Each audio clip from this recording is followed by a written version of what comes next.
On the morning of September 11, 2001, the world changed forever. Four passenger planes turned into weapons of destruction. A skyline torn apart and a nation brought to its knees in fear. Nearly 3,000 innocent lives lost in a single morning. But this was not an attack born overnight. It was the result of decades of wars, revolutions, foreign meddling, and rising extremism. This is the story of how the seeds of terror were sown, how they grew into Al Qaeda, and how they exploded into history on that fateful morning. In the bright dawn of September 11, 2001, American woke up to the unthinkable. It was a clear morning when American Airlines Flight 11 rammed into the North Tower of the World Trade Center.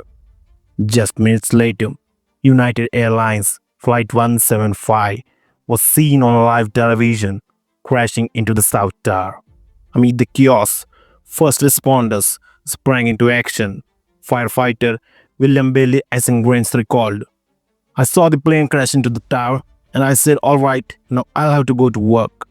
America's sense of security shattered in a few fatal minutes. This is 9/11, the birth of terrorism.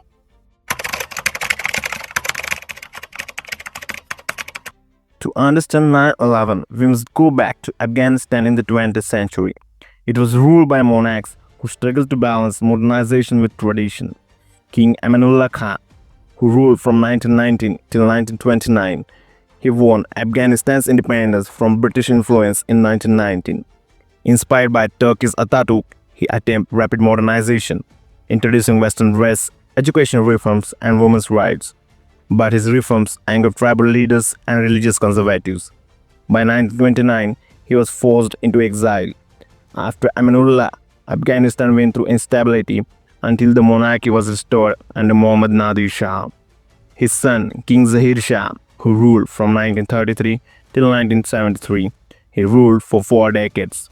Though relatively stable, his era saw limited modernization and growing Cold War influence. In 1973, Zahir Shah's cousin, Muhammad Daud Khan, overthrew him, declaring Afghanistan a republic. Daud leaned toward the Soviet Union but was assassinated in 1978 communist coup. In April 1978, the Communist People's Democratic Party of Afghanistan seized power in what became known as Shah Revolution. They introduced radical reforms, land redistribution, women's rights, but brutally suppressed opposition. This triggered rebellion in the countryside. To save the faltering communist regime, the Soviet Union invaded Afghanistan on December 24, 1979, beginning a war that would last 9 years. The Soviets faced fierce resistance from Afghan guerrilla fighters known as Mujahideen. This was the height of the Cold War. The United States, under President Jimmy Carter and later President Ronald Reagan, saw an opportunity to give the USSR its Vietnam. CIA launched Operation Cyclone, one of its longest and most expensive covert wars. At peak, over $600 million a year went to Mujahideen. For example, Gulbuddin Hekmatyar's Hezb-e-Islami became the largest faction. The CIA began funding its rapidly growing Hezb-e-Islami organization when the Soviet War began in 1979. In fact, Hekmatyar received more CIA funding than any other Mujahideen leader.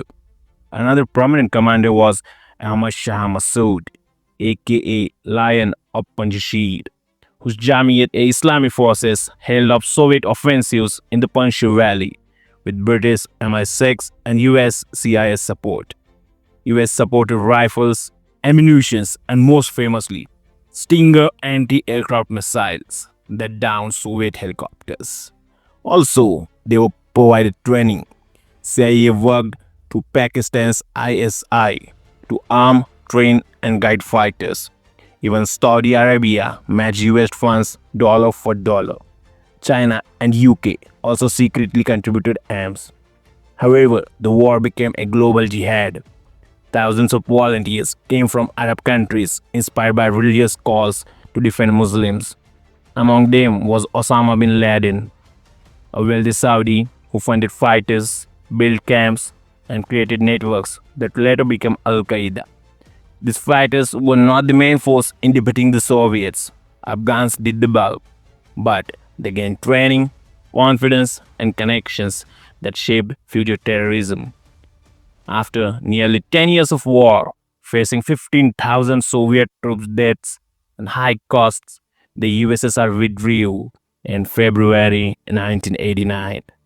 The Mujahideen celebrated victory over a superpower, but the US also quickly lost interest in Afghanistan after the Soviets left. After the Soviet withdrawal, the communist Afghan government survived till 1992 when Mujahideen factions captured Kabul. But instead of peace, civil war broke out. Rival Mujahideen leaders like Ahmad Shah Massoud and Gulbuddin Hekmatyar fought with each other. Kabul was bombarded and Afghanistan descended into chaos. While in the south, a new force emerged, the Taliban, led by Mullah Omar. Promising order and enforcing strict Islamic law, they captured Kabul in 1996, executing former President Najibullah.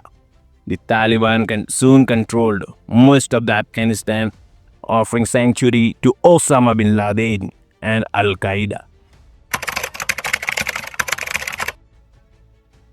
Osama bin Laden was born in Riyadh, in Saudi Arabia, in 1957 to a wealthy business family.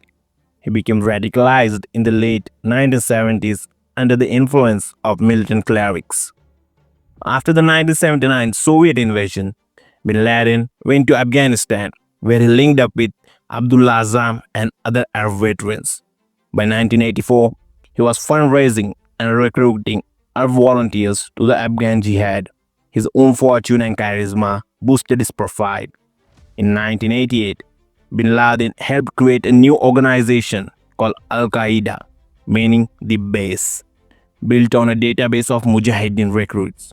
At this time, Al Qaeda was still loose and saw itself mainly as a network of fighters without a clear agenda, but it was intended as an umbrella for global jihad. When the Soviets left in 1989, bin Laden returned briefly to Saudi Arabia, where he was initially held as a hero, but soon clashed with the Saudi regime. Al Qaeda's ideology evolved in the 1990s.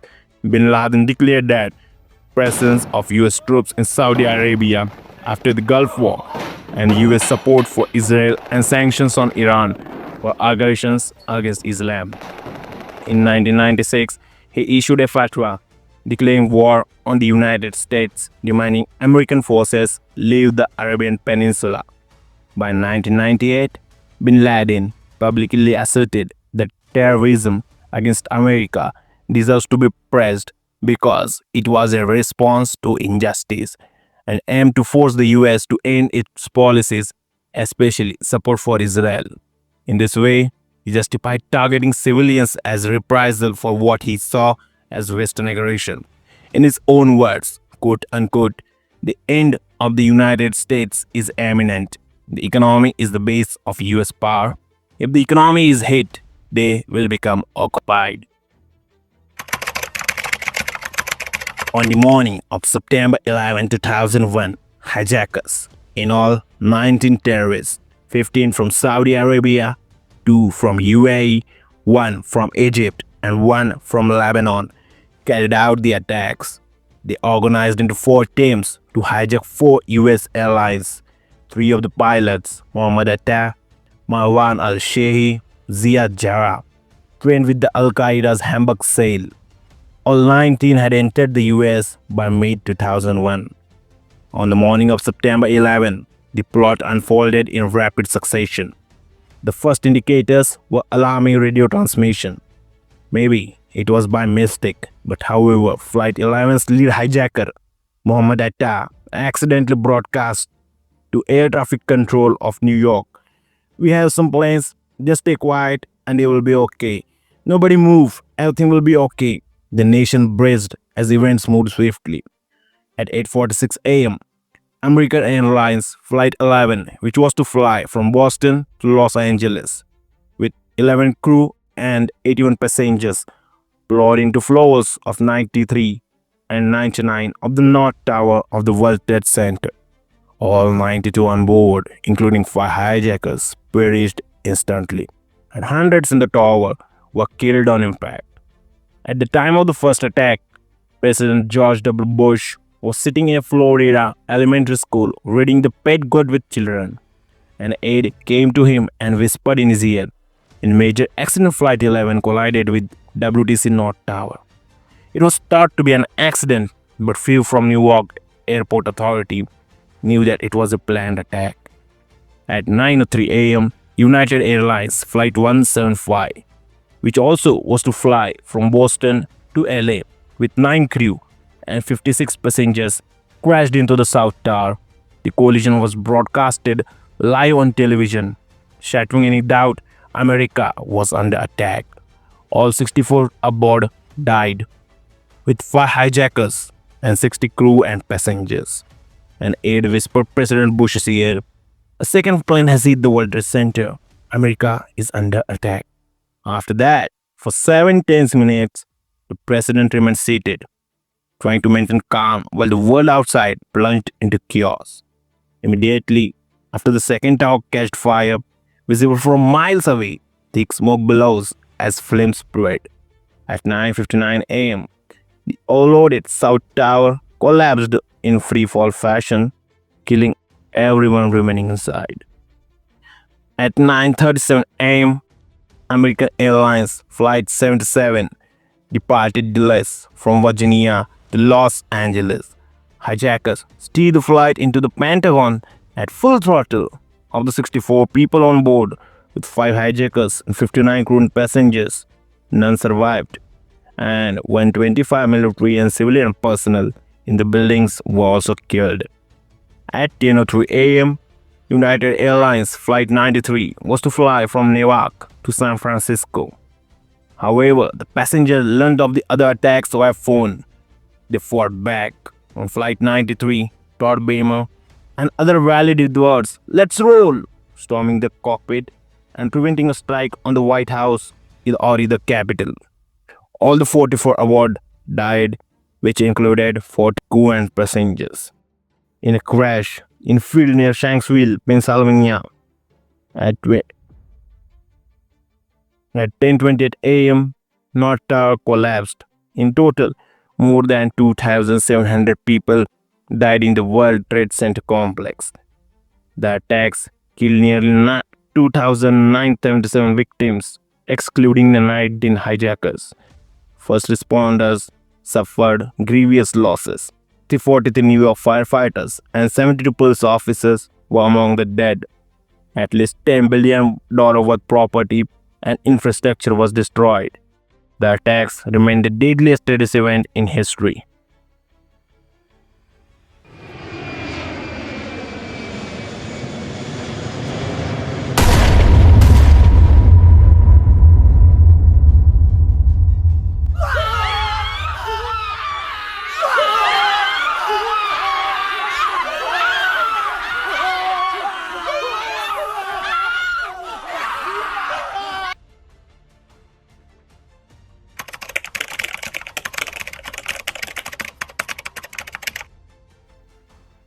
As the attacks unfolded, President Bush was whisked on to Air Force One, which flew to secure locations before returning to Washington.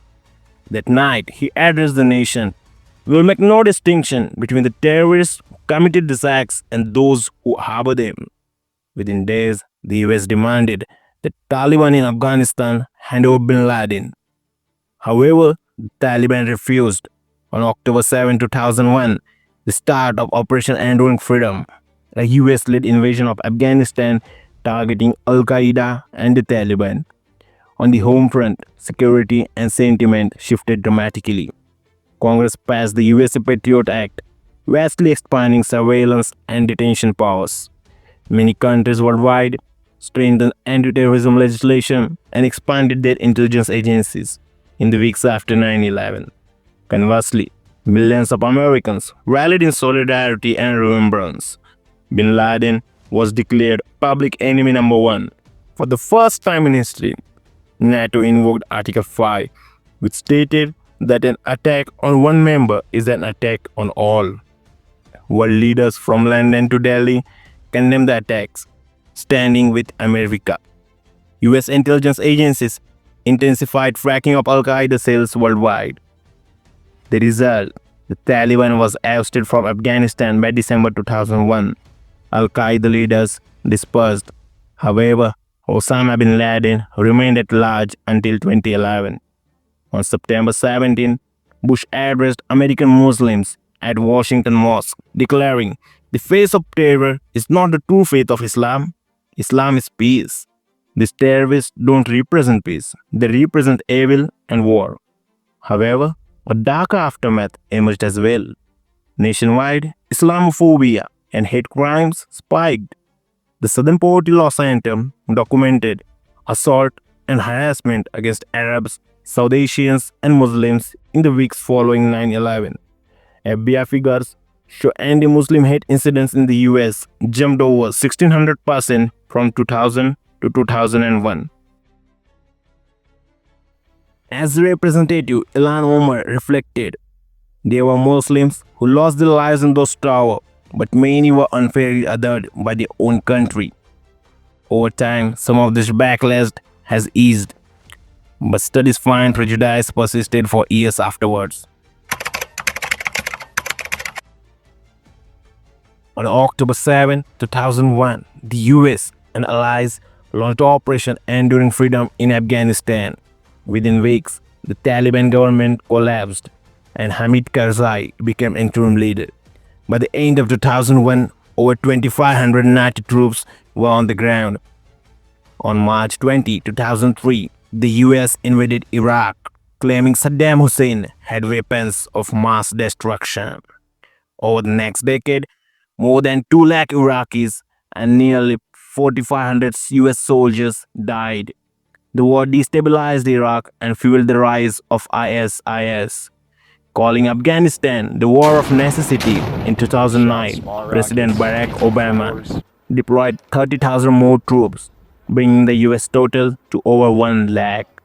Civilian deaths rose sharply, with more than 3,000 Afghans killed annually.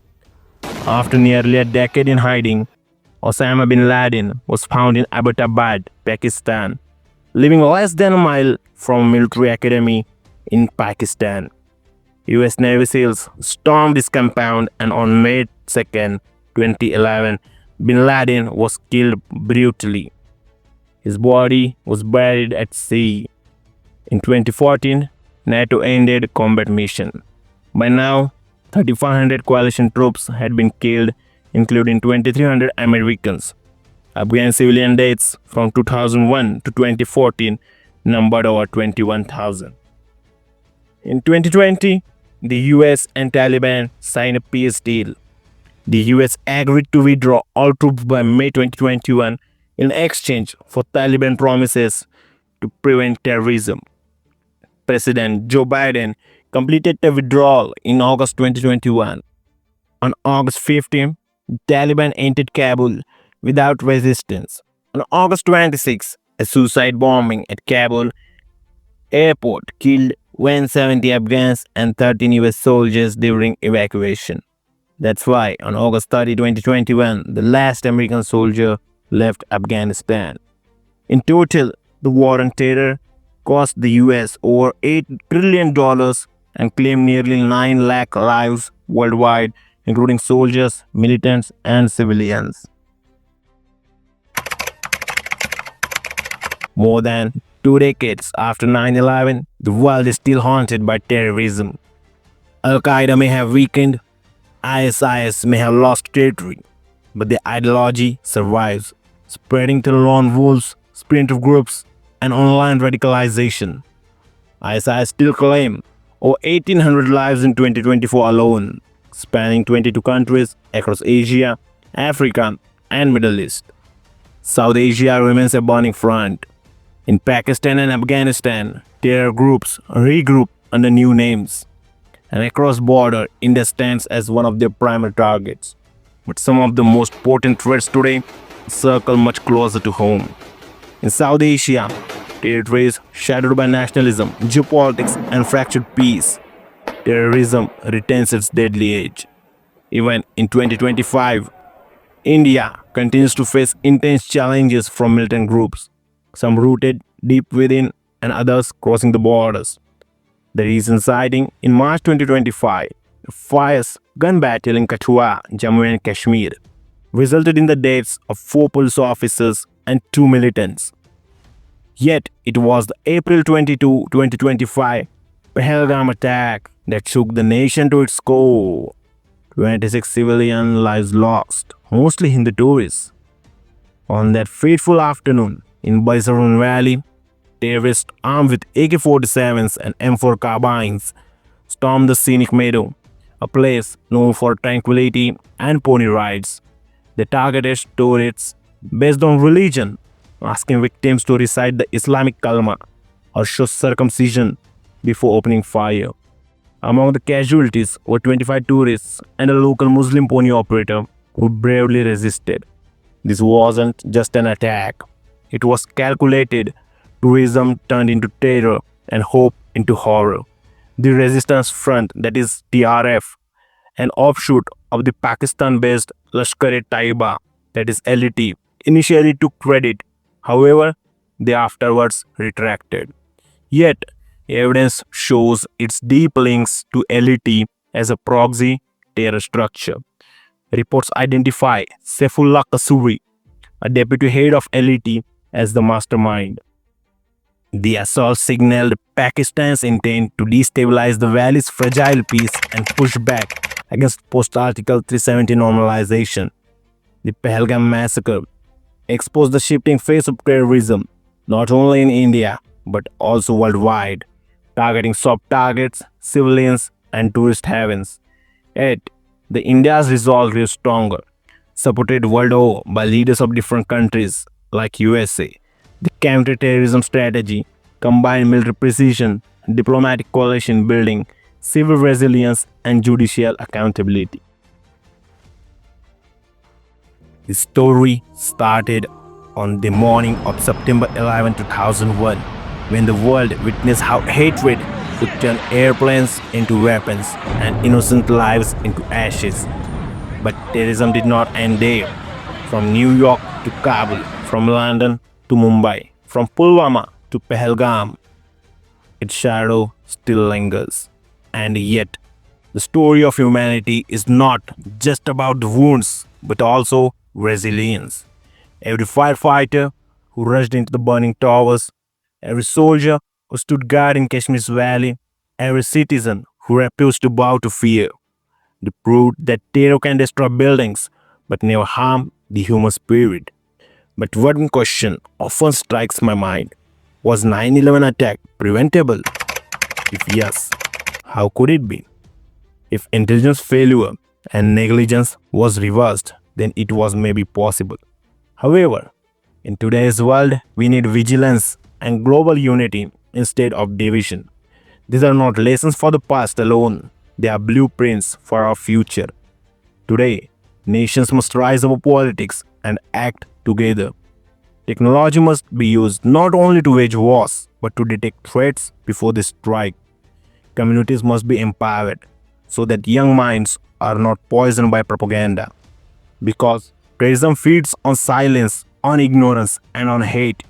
And the only true antidote is knowledge, awareness, and unity. So, let us remember the 2,977 souls lost that morning in New York. Let us remember the civilians lost in Pahalgam. And let us carry forward not the fear of 9/11, but the responsibility it left behind. A responsibility to ensure that the sky above us remains a symbol of freedom, not fear, and that next generation inherits a world where planes carry on their dreams, not death. This is not just the end of documentary. It's a call for vigilance, for peace, and for hope.